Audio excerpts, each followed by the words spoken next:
Hello everyone, welcome to my channel. I'm Jordyn and welcome to another Aardvark reading vlog. If you are not familiar with Aardvark Book Club, it is a book subscription service very similar to Book of the Month.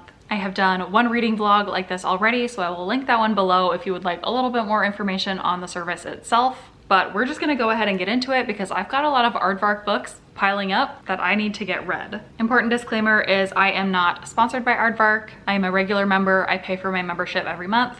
I just really enjoy the subscription service of it and trying out books that I would not have picked up otherwise and giving my opinion on them. Future Jordyn popping in because I have a quick announcement that is very exciting news. Aardvark actually reached out to me. They don't know I'm making this video, but they do know that I use their service and talk about it online. So they have offered me an exclusive code and link for any new members who want to try out Aardvark as a service. You can get your first box for $4 plus free shipping, which is so cheap. And I wanted to make sure to include that information as early as possible so that any of you who are considering trying out Aardvark as a result of watching my videos or hearing me talk about them, you can use that to get it for $4. To be very clear, this is not a sponsorship. I'm not getting paid to include this in my video, but it is an affiliate link. So anybody who uses my code or that link to get that deal will earn me a commission, a small portion of that. So if you feel weird about that, no pressure at all. Please don't feel obligated to use it. But if I have convinced anybody to give it a try and you want to support me and help tell them that I'm the one who convinced you to try it, this is the best way to do that. And so I'm very excited about it. This will run through March, so you can use it now and I think get any of the February picks, or you can wait until March 1st when their March books drop and pick one of those to get for $4. This is unfortunately only for US members as far as I understand, and again it's for first-time members, so it has to be the first time you sign up or sign up with a new email or something. So with that, back to the vlog. So let's start with the most recent book pick. My February book pick was Liar Dreamer Thief by Maria Dong. This is a mystery thriller that I actually have heard of before it was picked as an Aardvark book choice. So far, I haven't seen a ton in terms of reviews, but it sounds very intriguing. The inside of this book says, a young woman's carefully constructed fantasy world implodes in this brilliantly conceived novel that blurs distinctions between right and wrong, comedy and tragedy, imagination and reality. I think I've heard that this is a little bit fever dreamy, so I'm interested to see how this works for me, because typically I like things that are more realistic. But if this has a good ending and payoff of it, then I could end up really enjoying it. Going back 1 month in January, I also picked a thriller called All the Dark Places by Terry Parlato. I had not seen this book or heard anything about it before it being an Aardvark pick. I just picked it because it was a mystery thriller. It sounds like it's like a suburban domestic thriller. It is a debut novel, so really interested to see how this one works for me. I will of course let you know more about what it's about once I get into it. This next book, I can't remember if it was also a January pick or if it was in December, but it's Aesthetica by Ali Rowbottom. This is more of a contemporary book. I believe it's about an Instagram influencer who has had work done on her face and her body and is undergoing a procedure to undo it. So I'm expecting a lot of commentary in this one about social media pressures, societal pressures on how you look, and I'm interested to see how those conversations go. This book is around 250 pages, so it's really short. So very curious to knock that one out. And then getting back into last year, these books were either October or November picks. These have been sitting on my shelves since then, so I want to get them knocked out. The first is a historical fiction called Gilded Mountain by Kate Manning. I don't remember too much about what this book is actually about. Inside the book's cover, it says, set in early 1900s Colorado, the unforgettable tale of a young woman who bravely faces the consequences of speaking out against injustice. Hopefully it's hard-hitting and emotional because that's my favorite thing about historical fiction books usually, but also haven't seen anything about this book around. And then last but not least, we have The Marsh Queen by Virginia Hartman, and this was one of their very first book picks in their first month as a service. I believe this is also a historical fiction kind of mystery book that has been compared to Where the Crawdads Sing, which I did really enjoy, so hopefully I enjoy this one as well. With that, I'm going to go ahead and get into the video. This will be vlog style since I do have 5 books to get through. I don't think I will do too much as far as midway updates. I'll probably just come back once I've finished each book, tell you more about what it's about and my thoughts on it, so that if you also have not heard of these books before, I can give you a little more information to help you decide whether you would like to pick them up. So I'll be back once I finish my first one and have an update.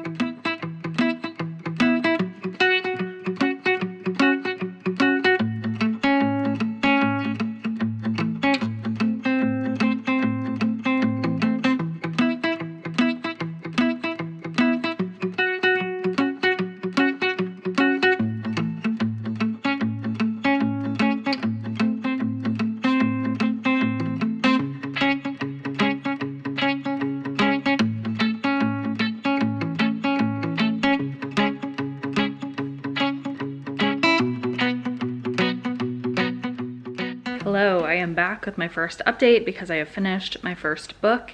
If you hear ticking in the background, that is my lunch cooking, so ignore that if you can hear it. But I just finished All the Dark Places by Terry Parlato, and I'm going to struggle to think of things to say about this book because it was pretty much the most mediocre thriller I have ever read. Did it do anything offensive? No. Did I hate it? No. But did it do anything interesting?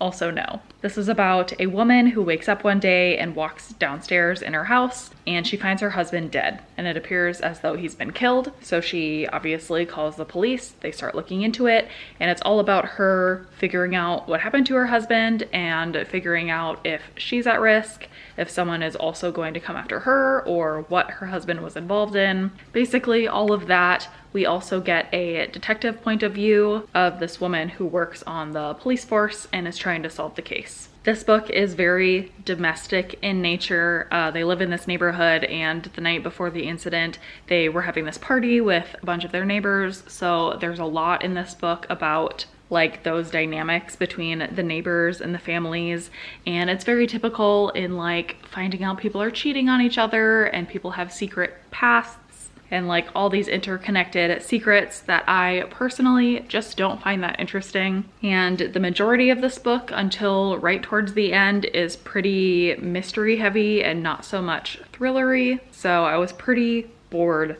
the whole time. I'm not sure what to rate it, either 2 or 3 stars. I'll probably land on 3 stars because again, there's not anything wrong with it. Someone else may enjoy it if all of those things are what they look for in mystery thrillers. It's just not my favorite type of thriller. So I was disappointed, I was bored, and I don't have much more to say about it. So I probably will be unhauling this book shortly. And with that, I'll get on to the next one. I think the next book I'm going to start is Aesthetica because it's a different vibe, more of a contemporary, super short, so I should fly through it. So I will go ahead and be back once I've finished that one and let you know my thoughts. Fingers crossed they're better than the first one.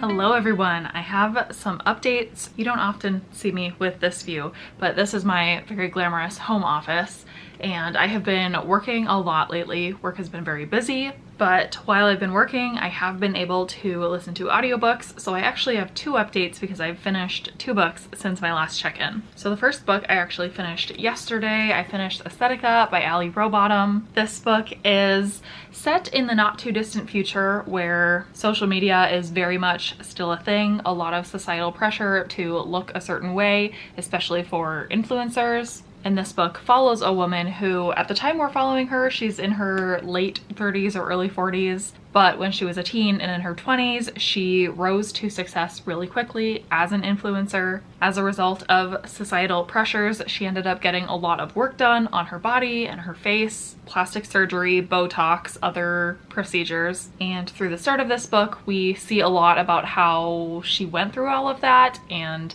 how she rose to success, who she was surrounded by during that time in her life, and why she did that. And then now she is kind of removed from that situation. She's not like the #1 Instagram star or whatever the social media is in this book, because I talk about how Instagram kind of died. But now that she's getting older, she has some regrets about the things that she did. And then there's this new technology and procedure called Aesthetica, where there's this doctor who claims they can undo anything that you've had done to your body and help you get back to what you would look like had you had no work done. And the conversation is all about like aging gracefully, aging naturally, stuff like that. I feel like this book wanted to be profound.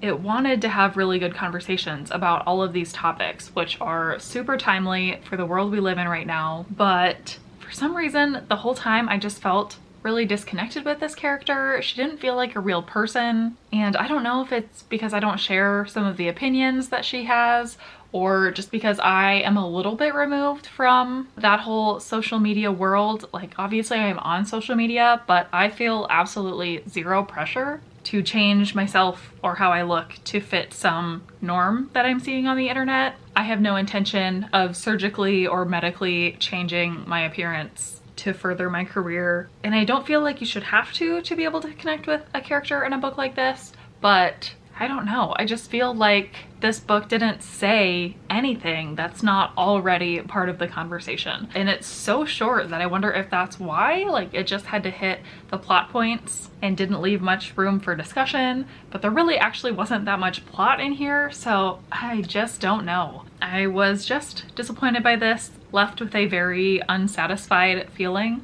and I am bummed about it. I'm gonna give it 2 stars. I don't think I would recommend it, even if this sounds like an interesting premise to you. I don't know. Like, you in your head are probably thinking everything that you would continue to think through reading this book. Maybe that's not true, and maybe other people are getting more out of this than I did. I will give trigger warnings for anyone who does decide to pick this up. Eating disorders, drug usage, addiction, death of a parent, those all happen in here. So if that is triggering to you, then proceed with caution. And I wish we were getting onto a better note with my next book update, but unfortunately we're not. I did also finish The Marsh Queen by Virginia Hartman. This feels like it should be a historical fiction, but I actually don't think it's historical. I think it might just be a contemporary book, but we are following this main character named Lonnie, who is an adult woman who works for the Smithsonian, and she draws birds for a living. She grew up in the marshlands in Florida. She grew up like going fishing with her dad, being on the water, being in nature, and has turned that into her career of drawing birds, but she has moved to Washington, D.C. for that job. And then at the start of this book, she gets a call that her mother is not doing well, so she needs to go back home to take care of her mom. And when she's home, she sees a letter for her mom that says somebody has information about her father's death, which happened when she was a child. As far as she knew, her dad went out fishing one day, or he was like a water patrolman guy, and he had supposedly accidentally drowned. And now as an adult, things are being dug up. She's kind of trying to solve the mystery of what really happened to her father, because now she's thinking it wasn't actually an accident. This book is pitched as being similar to Where the Crawdads Sing, and I see where that comparison is being drawn because it is set in the marshlands. It's about this character who grew up in this area and really appreciates nature. I loved Where the Crawdads Sing because it made me appreciate nature, and I am a very indoorsy person. And this book, unfortunately, didn't do that at all, and I don't think that was its intention, but the things I loved about Crawdads were not in here, and I didn't really love anything else about it. The mystery in here, very underwhelming. I don't know. There was just nothing about the case to make it super special or super compelling or make me really care for this character to find out what happened to her dad. It also was weird in that this whole book made it seem like the main character didn't actually want to be there. She had applied for family leave to get the approval to go, you know, to Florida to deal with her family stuff and be away from her job. And she submitted the leave for 8 weeks, and then she told her boss, like, it'll probably only be 2 weeks max. And then as she's trying to figure things out, she keeps extending that like a week at a time. And it's just like, either take your leave and be at home and be with your family, or if you don't care, go back to work. It felt weird to me that she was constantly flip-flopping in the middle, and yeah, just otherwise, nothing else to say about it. I really didn't enjoy it. I'm trying to determine whether I give it 2 or 3 stars. I can't tell if this is a me thing and I'm just not in the mood for a book like this, or if it's really not that good and it deserves 2 stars. I don't know. I think I'm gonna give it 2 stars. I feel like I just have to go with my gut here, and my gut says that I did not enjoy it, and there's really nothing for me to pitch here for other people to enjoy it. I'm feeling a little discouraged right now, you guys, with my last 2 reads being 2 stars and the one before that only being 3 stars. And honestly, the further I get from this book, the less I remember about it. And so with 2 books left, my expectations are waning. I think out of these two, the one that I have the better chance of enjoying is Liar, Dreamer, Thief. So this is gonna be the one I tackle next. I do have sprints tonight on Kendall's channel, and that will be the perfect opportunity to dive into this because I don't have an audio version. So I'll be able to dedicate some physical reading time to this. And then honestly, you guys, if this one doesn't go well, I don't know if I'm even going to try this one, because I do think a part of it is that these books are a little bit slower and more subtle, and I just don't think I'm vibing with that right now. I need a little bit more action. I need something to keep my attention, and nothing from this cover or synopsis is telling me that it's gonna do that. So I don't want to read a book just to hate it. I don't know, maybe I'm just being negative. So I will go ahead and give this book a try and check in after this one. We'll see how we're doing. All my fingers are crossed that this one is a win for me.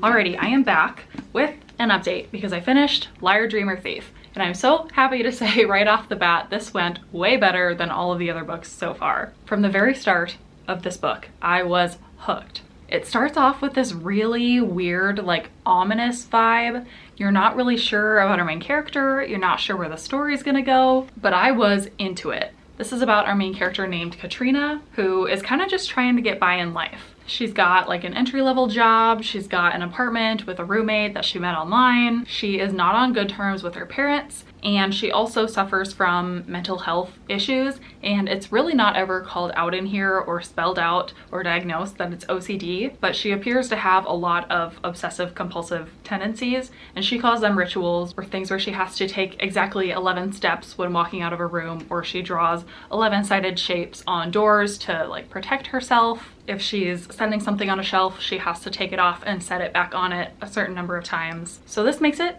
kind of hard to get through her life. She also, on top of that, has like hallucinations or kind of visions where she found this book when she was young. She read it, she loved it, and that fantasy book has kind of become ingrained in her real life where she can like see the fantasy world overlaid on her real world. And so learning all of that about the main character made this a really interesting book because it was clear to me this is not just gonna be my everyday mystery thriller. And the mystery kicks off really early in this book as well. She has this coworker named Kurt, who she has this like fascination with.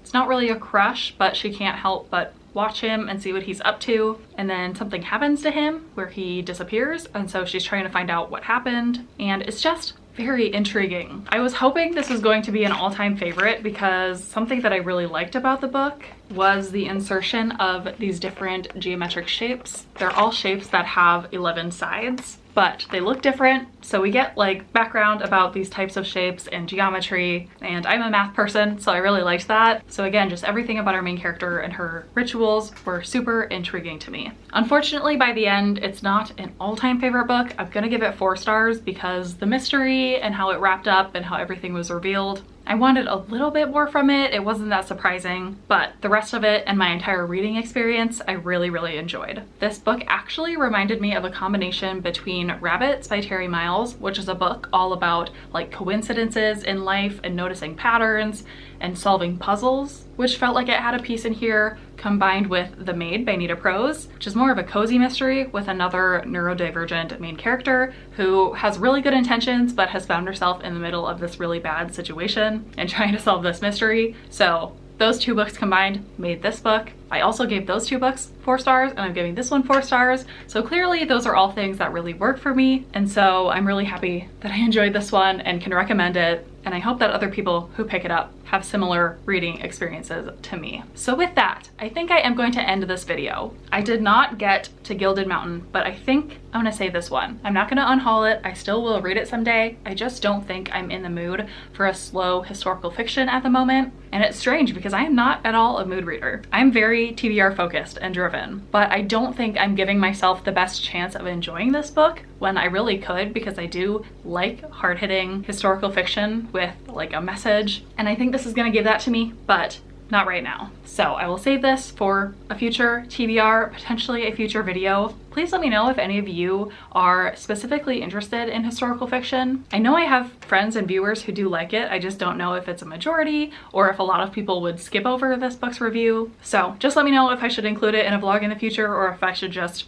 read it for myself and include it in like a wrap up or something. But with that, this vlog definitely had interesting results. Kind of similar to my first Aardvark vlog where most of the books didn't work for me, but I had one winner. That is the case here as well. Most of the books 2 and 3 stars, but one high 4-star. And again, that's worth it to me. If I'm picking up books that I wouldn't have picked up otherwise and I'm getting winners out of it, that does make me want to continue using Aardvark as a service. So I am planning on doing that. Please let me know if any of the books that I've talked about in this video you have already read and what your thoughts were, or let me know if I have convinced you to pick any of them up. And one last quick plug, remember that I do have that code and link for you to use if you have not tried Aardvark yet but would like to, for only $4 and free shipping. Again, you can use that now for the February books, or you can wait until March and see the March picks and see if you want one of those. But if you would like to support me and tell Aardvark that I'm the one convincing you to try it, that would be awesome to use that code. But again, no pressure if these videos are telling you that you probably wouldn't be interested in any of the picks that I've read,